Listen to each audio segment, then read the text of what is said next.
So the simplest of the models is what is known as a linear regression in case of supervised learning. What does linear regression do? It helps us in modeling dependent variable y, which is output variable, in terms of one or more input variables. We call them explanatory variables. These variables could be either a singleton, like y equal to mx plus c, where x becomes your independent variable or input variable, and the y becomes your dependent variable.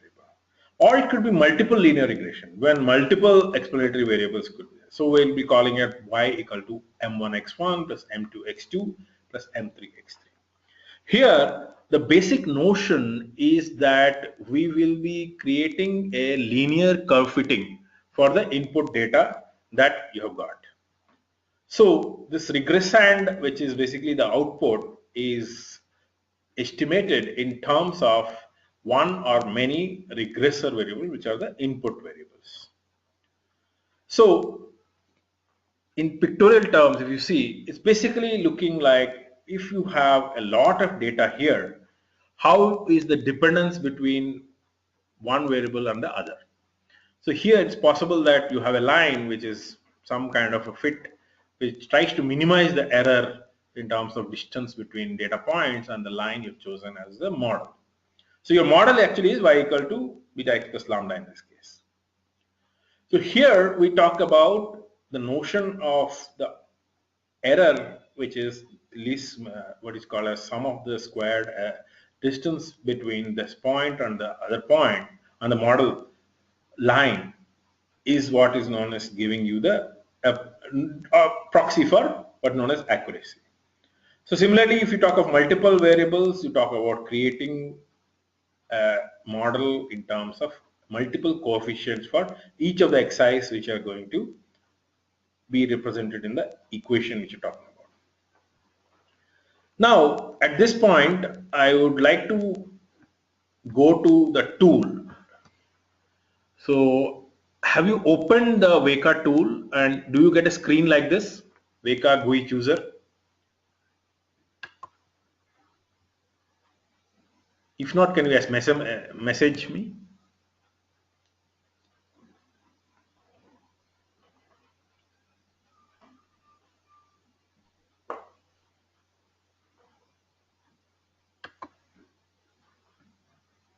So I'm assuming you have this kind of a screen update from Weka.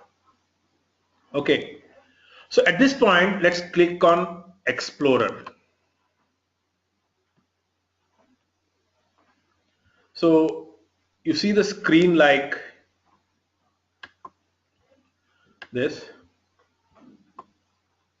So another question is we had sent a data file earlier called autompg.arff.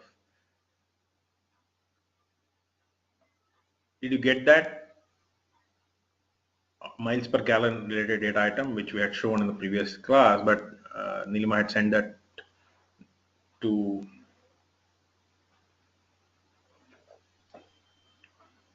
Do you have that autompg.arff with you? Okay. So what I suggest is go to open file, go to the directory where you are opening that, where you kept that file.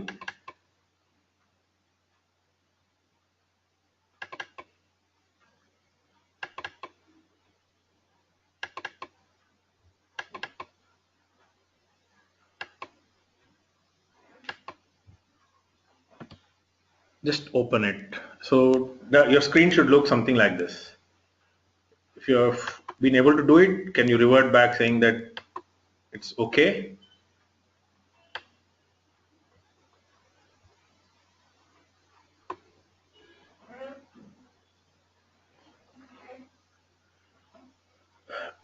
Yeah, so here if you see, there is one very important characteristic of the data file whenever you're doing supervised learning. That particular characteristic is known as the differentiating the output variable from others by using a specific variable known as class variable. So here miles and per gallon is actually represented by a notion what is known as class. So here in all supervised learning examples, you will actually get this notion of a class file. Okay. So what we will do is, just to give the difference between this and a supervised scenario, I will request you to open another file.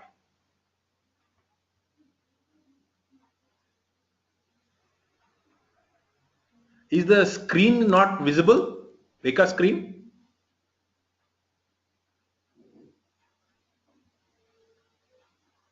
Oh,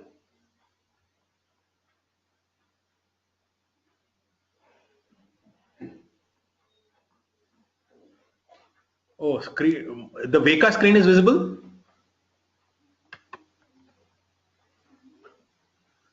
Oh, for Srividya it's visible, but Weka Explorer screen I'm talking about.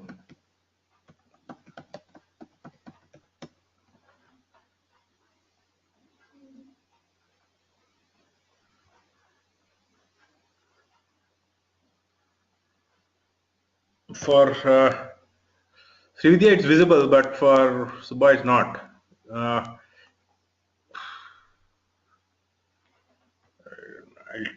try to do.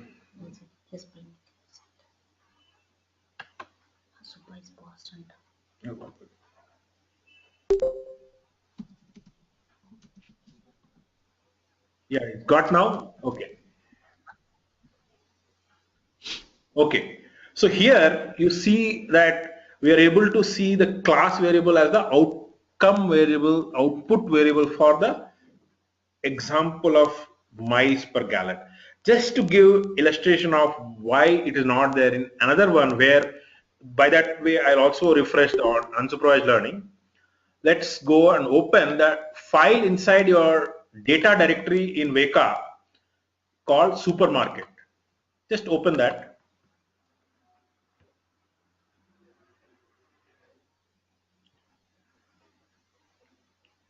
See, if you are opening this supermarket file, you actually have no class variable, because this is an unsupervised learning algorithm it typically works on. There is no specific notion of a output variable. Is it clear? So while I'm doing that, what I'll do is I will use this opportunity to run an association rule mining there. So go to, when you load the supermarket file, go to associate and then say start. So what this does is, this actually runs the a priori algorithm which I talked to you a little while back. So this gives you a set of top 10 or 15, whichever set of roles which we wanted to see from your data, right? So can you all see this? Can you all see the output, top 15 rules?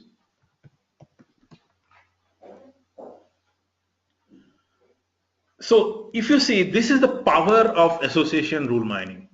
For 1,000+ transactions, it's able to give you, saying that probably the relationship between bread and cake and some of the things related to it, like biscuits or fruits or vegetables, and reasonably high total, is the probably the highest impact association among the items you kind to buy. Or if you analyze the basket which people take away from market, this is what the market basket analysis is giving you.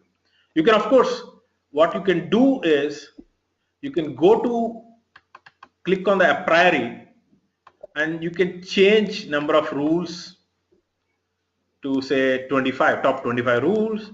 You can say confidence, I want minimum 80% confidence, and then say okay, and then start again.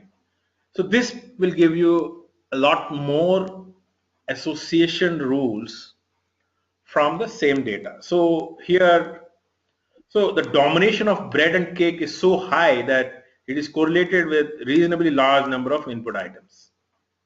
So imagine we're talking about really high confidence, above 80%.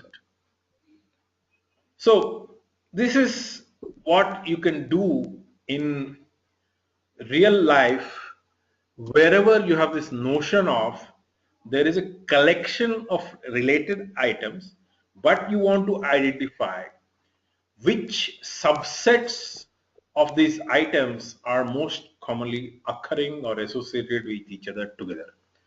So take this retail is a very common example, but transpose this to any of your scenarios. Let's take example of symptoms is to diseases.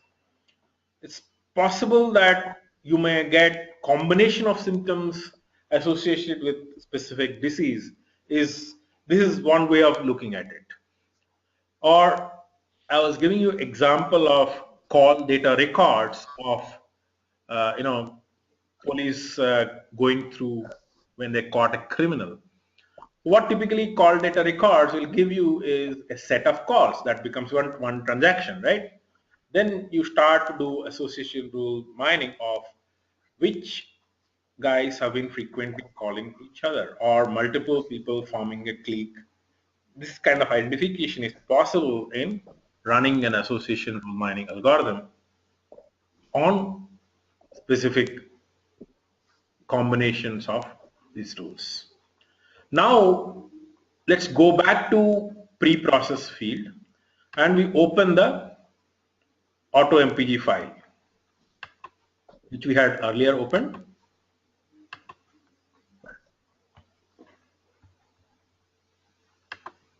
So what we're doing in auto MPG is now is we are going to run the linear regression. But I want to show a very important element here today, which is basically the notion of training and test data set. So in order for us to be able to generate separate training and test data set, we follow the following routine. We go to pre-process, you go to filter, say choose, then you go to filters, then you say unsupervised,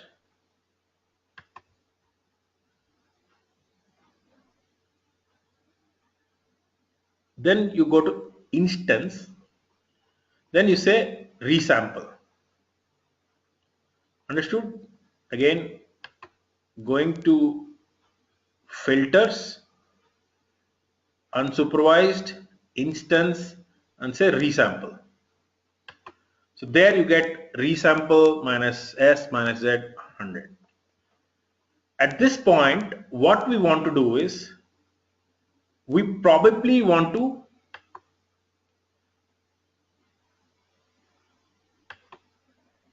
run this on 80-20 kind of a scenario.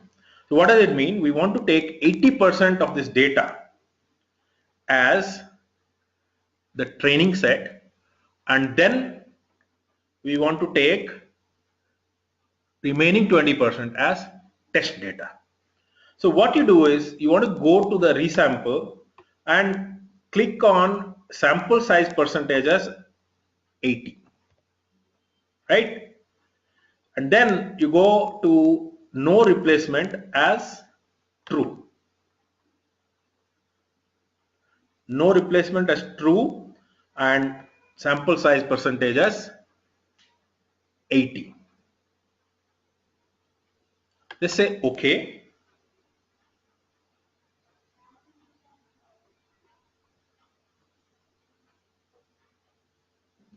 And then you say apply. You see that you got a file which has only 318 records. 318 records is 80% of the original 398.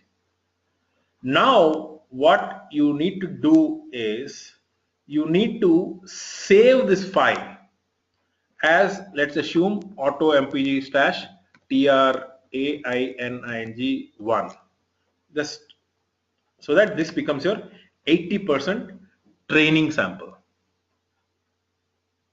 Is that clear? If not, please feel free to interrupt. So what did we do? We created an 80% sample, which is the training set. Now, yeah, I'll go about it again. Okay. So what we will do is, we will do undo.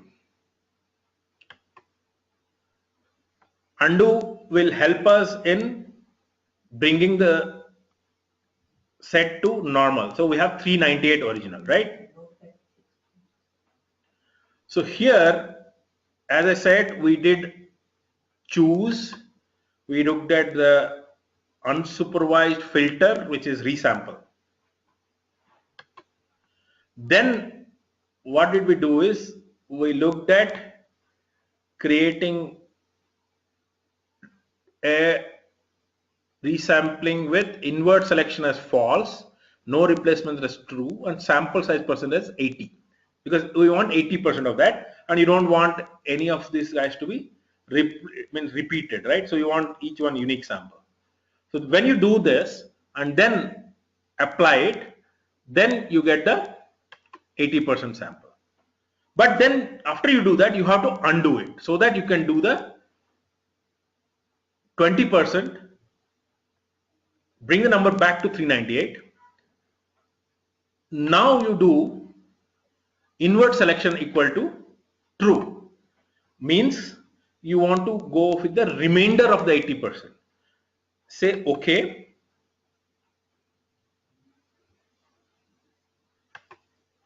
Then say apply, you get 80.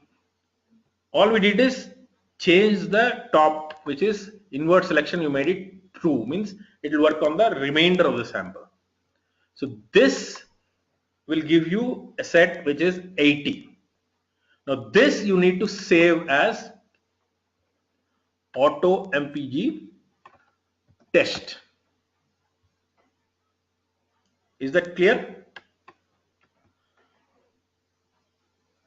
Why I'm saying is because this is the primary way by which you are going to look at effectiveness of your learning algorithm, which is the supervised algorithm. So here now this is all pre-processing done on your original data. So now what you need to do is you need to undo it so that you can go back to the original set of data.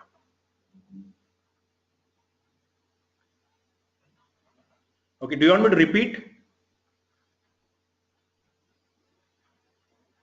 Yeah, so when you selected that 80%, you have to save it as training data sample.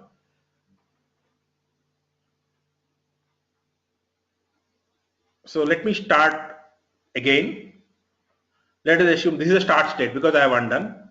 Let me go to resample. I'll say invert selection false, no replacement true, sample size percentage 80, and say OK. Then when I apply, it gives you 318. Then you save it as auto mpg slash train 2, let's say. You can do it train 1. Then you undo so that you come back to 398. Then in the invert selection,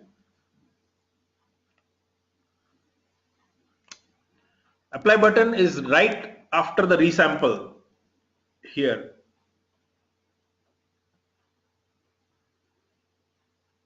At choose you have resample, at the end is that apply button.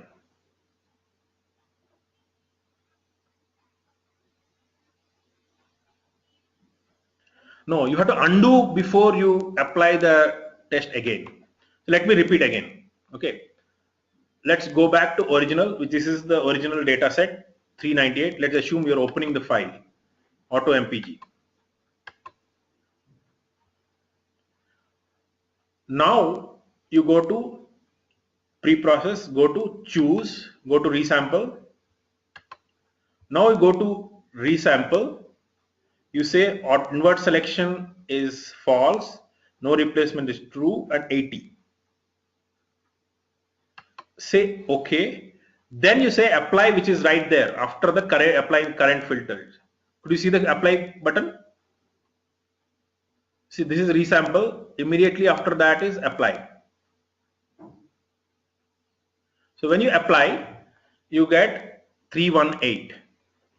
So this one you have to go and save it as auto mpg train, let's call it 3.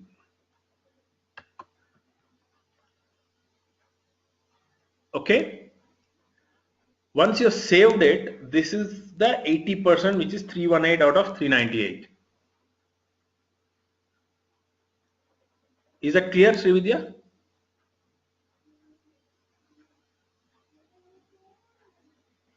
Now you have to go and undo so that you get back your original 398. Then go to resample, invert selection, you make it true. Keep the remaining ones as 80 and true.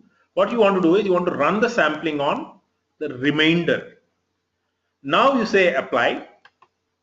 You see that it's getting you 80 data items. This you save as test 3. Since you talked about train 3, you call it out test 3. So this gives you two sets, train and test. But now don't forget to undo. Once you undo, you're back to 398. That is your test. If you have 398, you're back to original set. Is it clear now? Are you back to 398? Okay.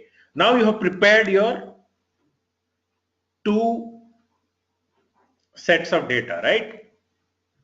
Training data, test data. What you can do is you can go now to apply the linear regression. So linear regression is a classification algorithm. You go to classify. Here, when you say classify, you have to choose which algorithm you're going to use. So you say choose. In what we call as classifiers, functions, you go to linear regression. You get it? Choose, classifiers, functions, linear regression.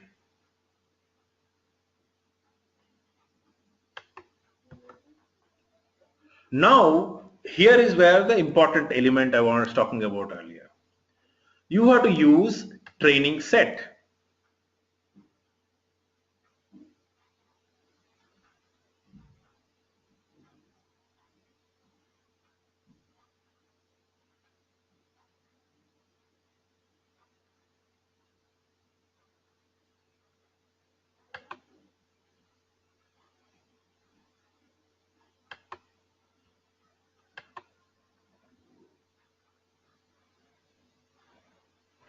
Or you can say, you can look at the, open the file where you talked about training set, right?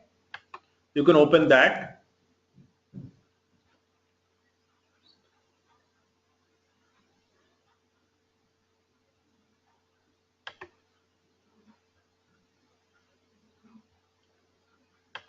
Okay, so what you need to do is you have to open the file which is the training set.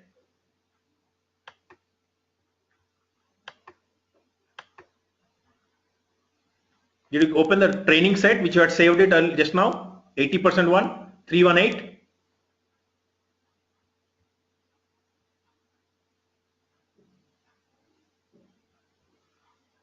Okay, is your record showing 318?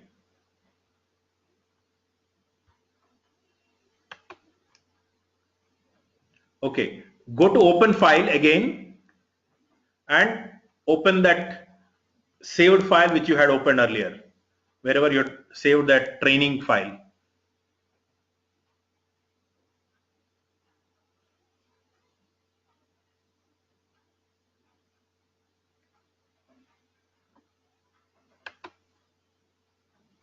So I had saved it as train 3, right? So I'll just go and say open it.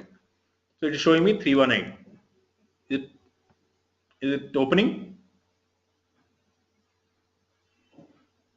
In the pre-process, go and open file. Okay. So now your check is training is 80%, so it should be 318. Now we go to classify. We say use training set. Classify, when I said go and choose this under classifiers, functions, linear regression. Is that okay? Then you say use training set, because this is your training set. Now you say start. So this is your model which you have fit for your training set. So here we're seeing that root mean square error is 2.69, and let's see the equation that has come up. Could you run it? Could you run the sequence?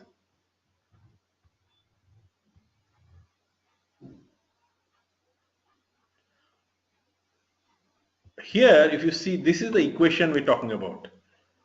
Class, which is the output variable, equal to so much minus 2 point something star cylinders equal to 6 comma 3 comma 4 comma 5 plus something plus 0.01 into displacement. So the ones which are continuous variables, which is 0.018 into displacement, 0 minus 0.052 into weight, these are well known. These are typical A1 X1. But the problem is typically for those which are more discrete variables. The way we interpret these discrete variables, this is a Weka way of looking at things, is let's look at minus 2.0599 star cylinders equal to 6 comma 3 comma 4 comma 5. Here, if the data point which you're talking about has 6 cylinders, you put there 1. If it has 3, put 2. If it has 4, you put 3. If it is 5, you put 4. Otherwise, if it is not one of these 4, put 0. So let's take the second one. Come again. Minus 6.73 into cylinders equal to 3, 4, 5. Here we see that there is no 6. So if that data point has 6, you will put minus 6.73 into 0. Whereas if it has 4, you will put 6.7306 into 2. If it has 5, you will put minus 6.7306 into 5. So this is a way of, a very roundabout way of calculating the continuous, it's kind of a converting the discrete variables into continuous mode. But the key important thing is you have to see each data item and interpret what the corresponding coefficient will be for these discrete variables. Same thing if you look at, say, model, right? Let's take 1.6037 star model equal to 82,80. If your data has something like 75, here it will be 1.6037 into 0. Whereas if it is 82, it is 1.6037 into 1. If it is 80, it will be 1.6037 star model star 2. Is that clear? Or should I explain again?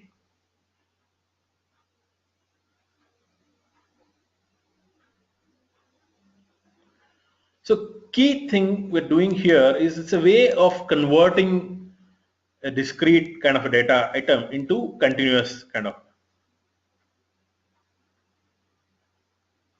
Okay.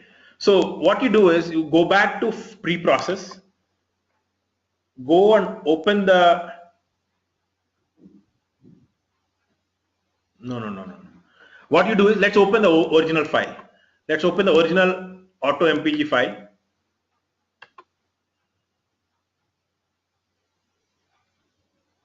You have 398 there.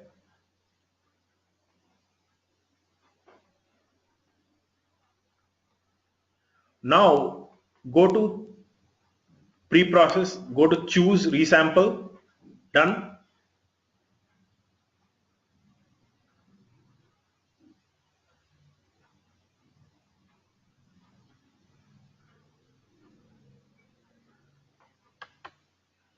In the resample, you put invert selection equal to false, no replacement equal to true, random seed is 1, and put sample size percentage 80. Say OK, done. Now you say apply. So you see here, you are seeing that number of instances is 318. Is that appearing for you?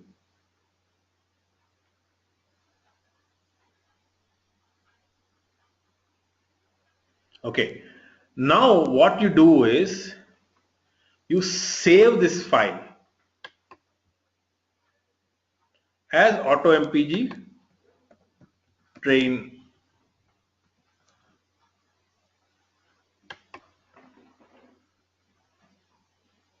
Could you save it?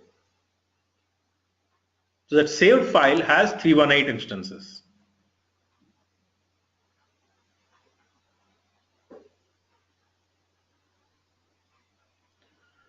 Now you go back to resample. You put invert selection equal to, hold on.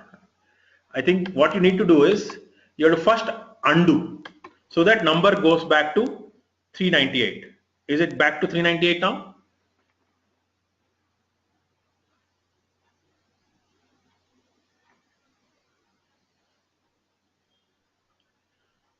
Once it is back to 398, means you're back to original file. Then you go to resample, make invert selection as true, keep everything else same. Say OK.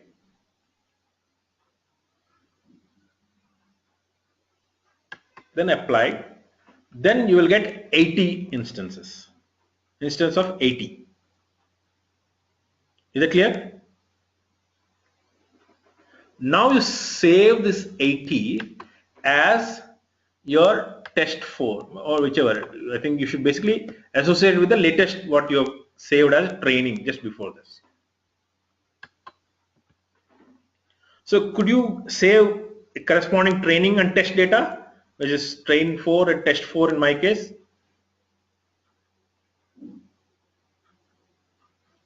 Train 4 has 318, test 4 for me has 80. It should be same for you.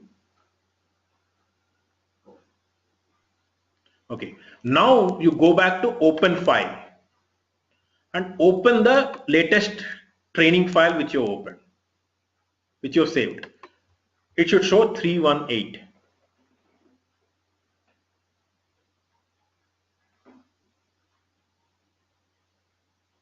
Okay, now you go to classify and say use training set.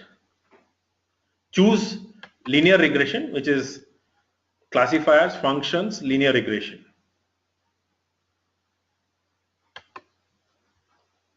Then you say start.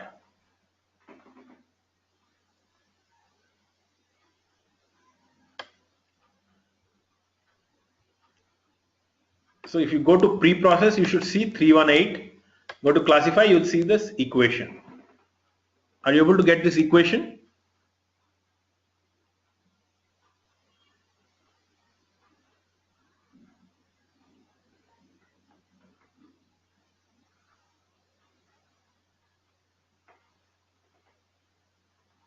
So now you go back and see the pre-process. You see that the model you have learned, which is the classification, which is linear classification regression technique, has given you an equation which is a collection of coefficients times each of the variables. For the variable which is like weight, horsepower, displacement, there is absolutely no issue. We are able to see that as some a1 into x1, right, which is 0.0108 times displacement. Very simple to understand. But if you look at other variables which are discrete, let's take cylinders.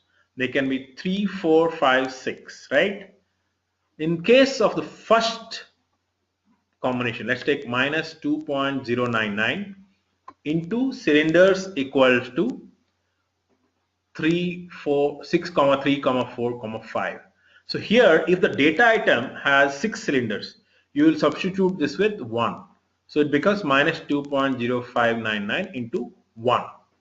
If the data item has 3 cylinders, it becomes minus 2.059 into 2, means it is the second position. If it has 5, it becomes 4, which is minus 2.059 into 4.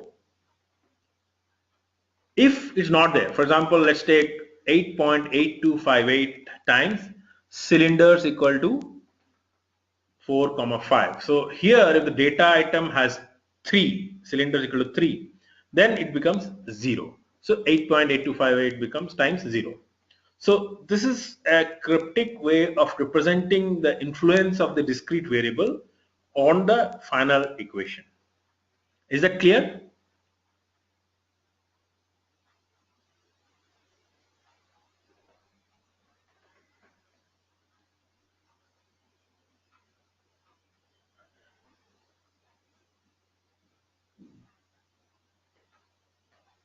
No, coefficient is not in geometric progression. It is basically a cryptic way of, it is not in, no, it's not. It's, come again, what's your doubt? Because if you see here, each of these data items, which is, let's say, cylinders equal to 6, 3, 4, right, this is basically the data which cylinders had. So all it is saying is, let's take example of 8 point, yeah. So take the coefficient is minus 2.0599. Minus 2.0599 is the coefficient. Times, if cylinder, suppose the data item has 3, so it becomes 2. Yeah, it's a multiplier, basically the coefficients of the equation. On the other hand, if it is something like 8.8258 star cylinders equal to 4, 5. If suppose the data item has 3 cylinders, here it becomes 8.8258 into 0.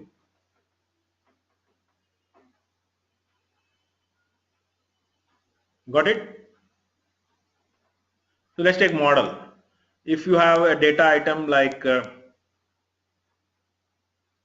yeah, 4 will be in multiple rows, doesn't matter. So what you have to do is look at that particular data item, look at the position in which it is there. So in this case, it becomes 8.8258 times 1 because it is in the first position.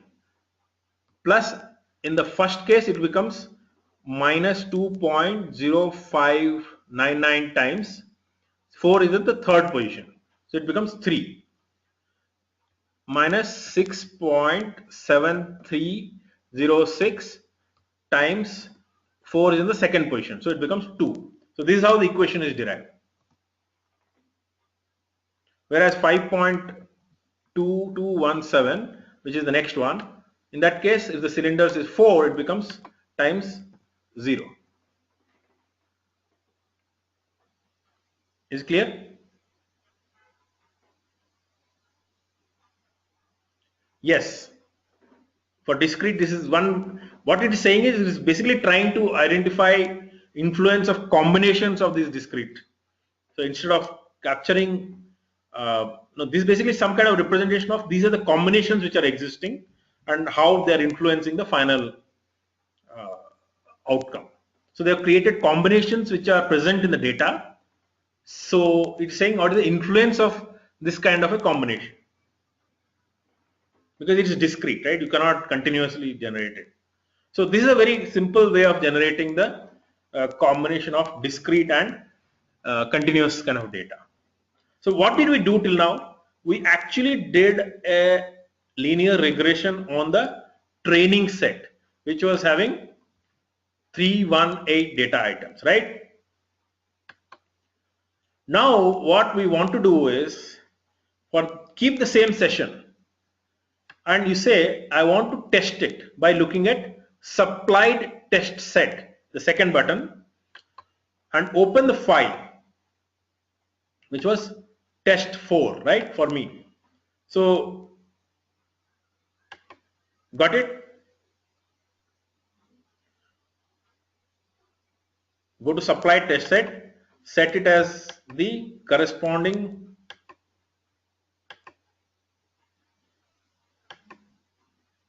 okay,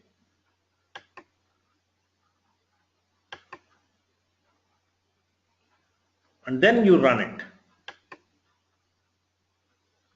Oh, what is saying? Sorry. Instance.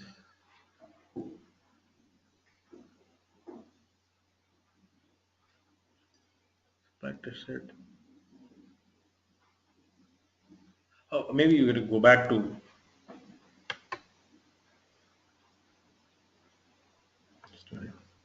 supply test set. See that?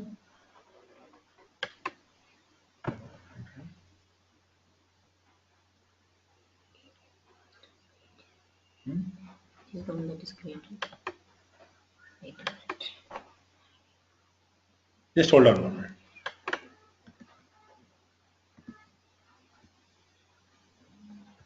This is the one.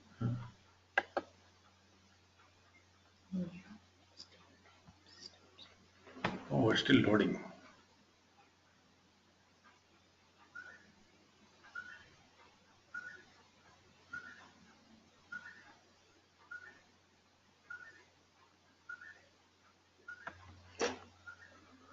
Oh man, stuck.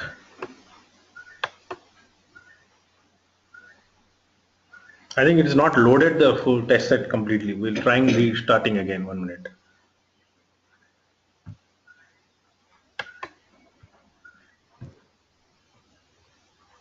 Stop screen sharing.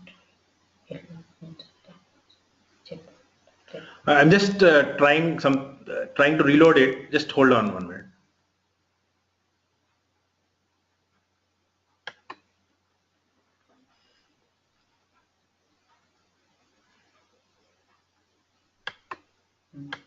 Outlet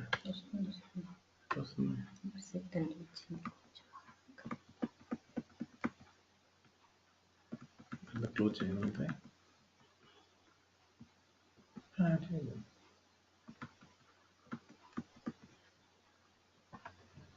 ఇది వచ్చింది కదా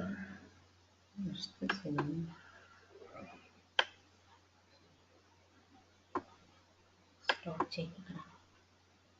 ఓ ఇక్కడ start చేసి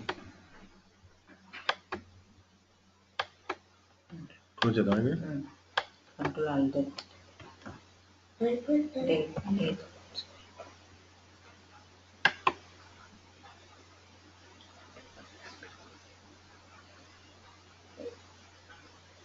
లే ఇది కదా అది good ఇది ఒక క్లోజ్ చేయి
Whose training set?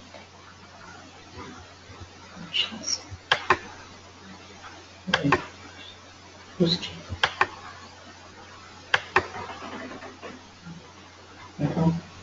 Use supply tested set.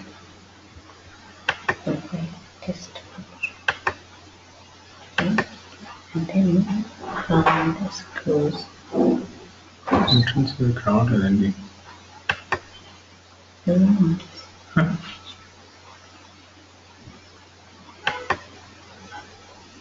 Yeah.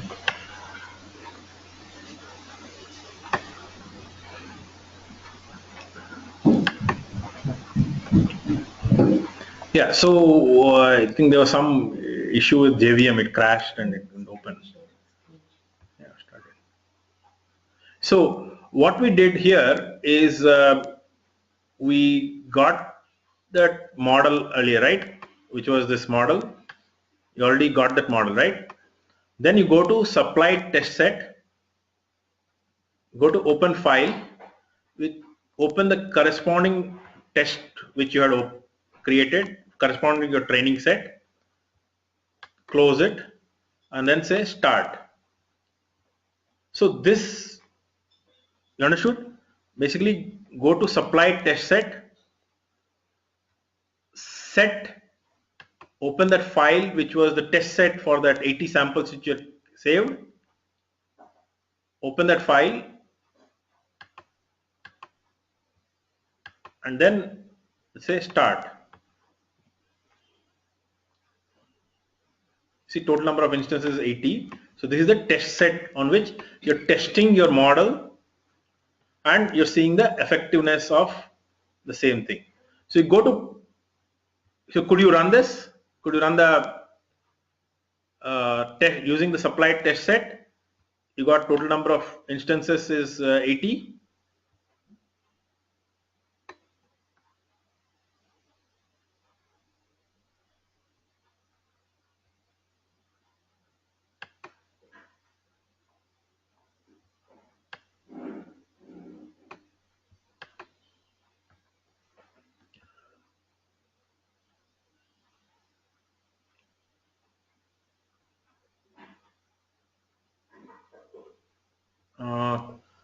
You mean to say the test set? You mean to say the test file is 64 instances?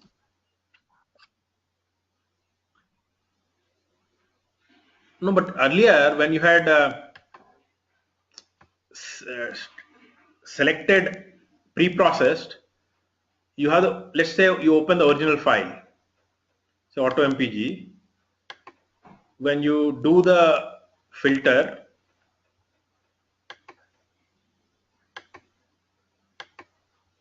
resample, then when you did the inverse selection with 80, did you get 318? I gave 80 there. So you're sure you saved the file when it gave 80? So let's,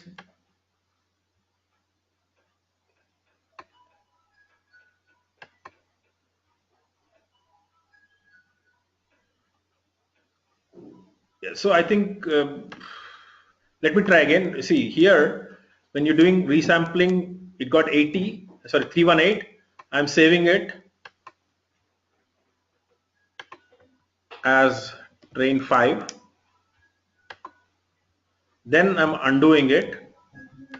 It goes to 398. I go to resample, invert selection, make it true. Okay. Then I say apply. Sorry. 398. I go to no replacement should be true. Sorry about it. It was true and true in the second case.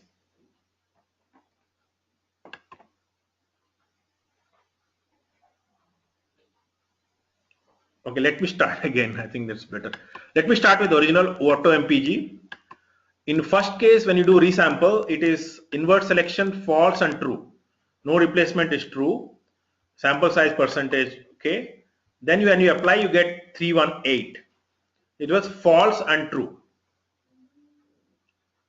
Then you undo, then you get 398. Then you go back and make it invert selection is true and true. If you make it true and true, then apply, you get 80. This you save as test file with 80.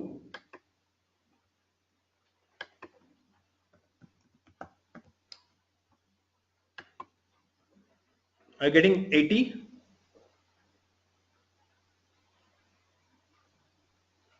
Okay. So now you go and open, you save it as test file, right? Or whatever test corresponding to training.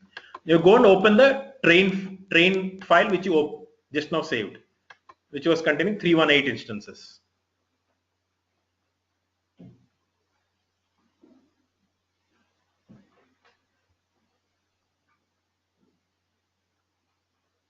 Then you say classify, say use training set, and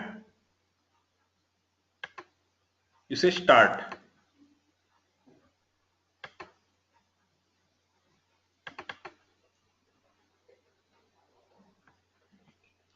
Done. So if you go back to pre-process side, you should be seeing 318, and in classification you should see an equation, and you see that number of instances is 318. Okay, because you loaded the training sample and you did the model building on the training set. Okay, now you go to supplied test set, which is the second option. Now you go to set and open the corresponding test file which you just saved.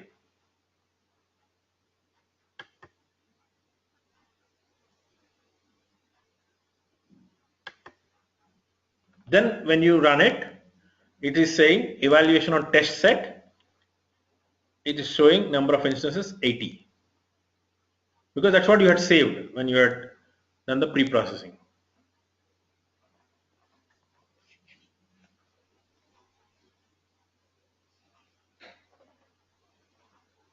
Is this step coming with test set as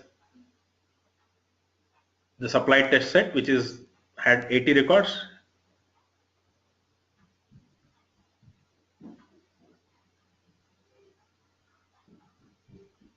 So this step is basically a way by which we are kind of validating the model which you built it on the training set, which was 318 records, but you did a sampling and you did a entirely independent sample from the original one, which you took as test set. Now you see that the kind of data that you're getting, your root square is slightly higher than what you had for the original set you obtained. Could you get this? Total number of instances for the test set 80.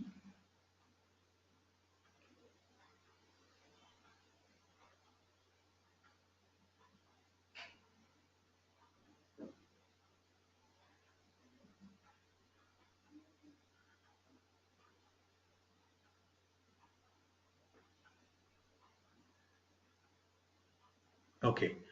So now the useful thing here is that this gives you a playground to play with. In the sense, we did it with 80-20 as a rule, and we found that the testing is not so effective. In the sense, we're seeing still a root mean square error, which is like something like root relative square error for test is a bit higher than the original one which you had for the train. Train was 33%. For the test, it is 40%. So now what you may want to do is, you may want to go back to your original data and you may want to try something like 75-25. Same sequence, or maybe 85-15, or 90-10, depending upon what gives you probably the best, reasonably close between what you do for train and the test data.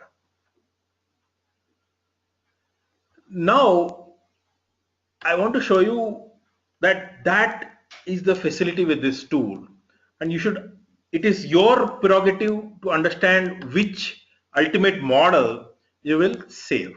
So how do you save a model once you've generated it? So what you do is, this equation is represented here, right, in this format.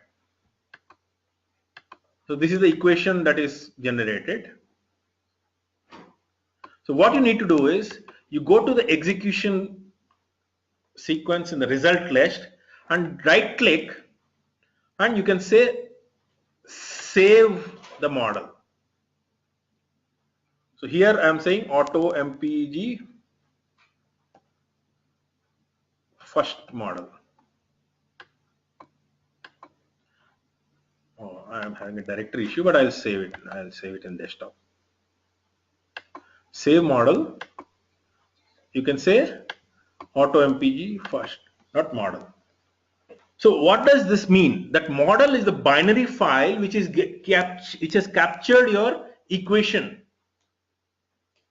So tomorrow, when you are starting to run it on a new data set, when you open a new data set, you can load that model, and then you can test data on the new test set, and then you can run it.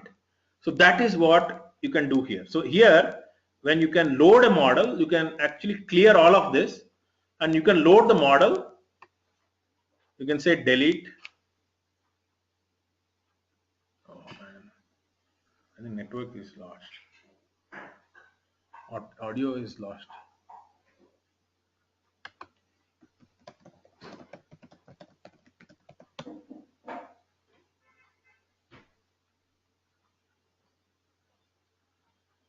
On the models and images.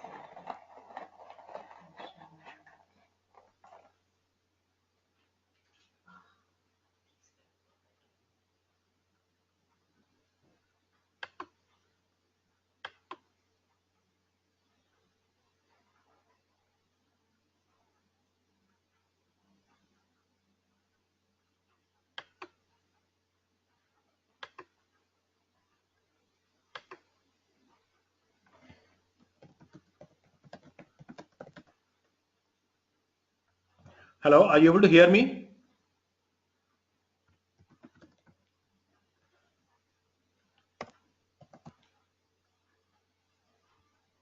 Okay, so what I did is, I took the one run which we corresponded to the training set, we right clicked it, we said save model. Got it? So that becomes your model which you've learned. That's the equation which you've gathered. That's the training output. That's what you're going to use in future whenever you want to finally use it on new data. But this is a step which you would do after several experimentation of combinations of training and test data combinations. When you're seeing that there is reasonable convergence between the test set and the training set output. Otherwise, you see here 40 and 33 are quite high. Difference is very high. But then there is one more example way by which you can better that model. That is known as k-fold cross-validation. I was explaining you earlier, right? So let's do the 10-fold cross-validation. Here, what we do is, the system by itself takes the original training data set, splits it into 1090. Here we did wrong actually. Cross validation should be on the original data set. Let's say we open the original auto MPG file, and now you want to say classify using cross validation.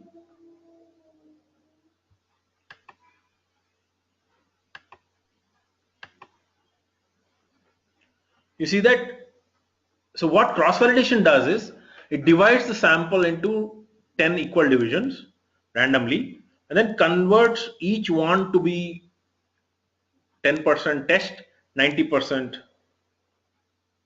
what do you call as training. Same way, second one like that, third one like that, and it averages the output across the 10 runs.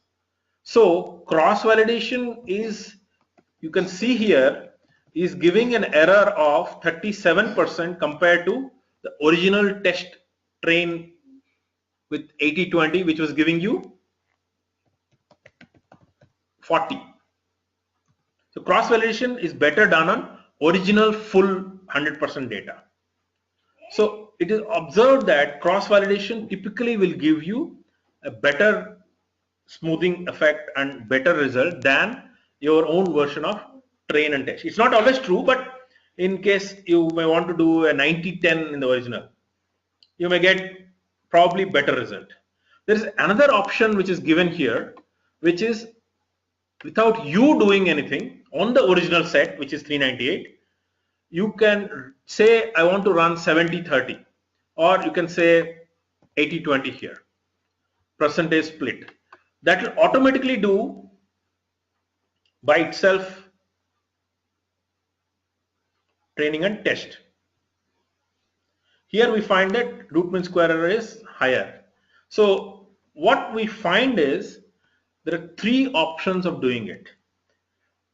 Either you do your own way of sampling whatever you want, 70-20, 70-30, 80-20, like the way I told you, or you can run the original data and let the system run a k-fold cross validation.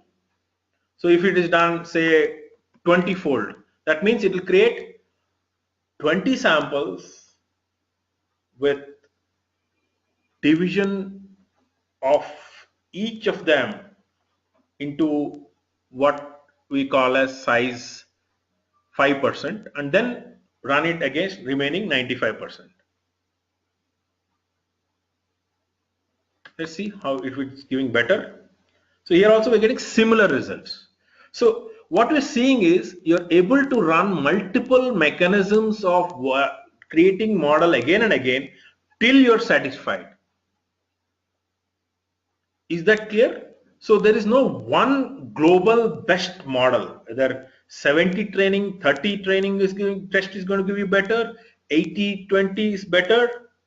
But here I agree this resolution is very high because we're taking a class which is quite scattered and which probably we're using a very simple approximation, which is the linear classifier. So tomorrow or day after, when we're going to run with decision trees, we will see how, or when we go with SVM, we'll see that we can convert the error to much better with the same model. That's why it is always important for you to try multiple algorithms, multiple train test combinations, or multiple techniques. It could be cross validation, it could be automated percentage split, but only when you're convinced that there is some reasonable thing for this you have converged on, which is best among the trial runs, you go and save that model so that you can go and load that model for future reference. Is that clear?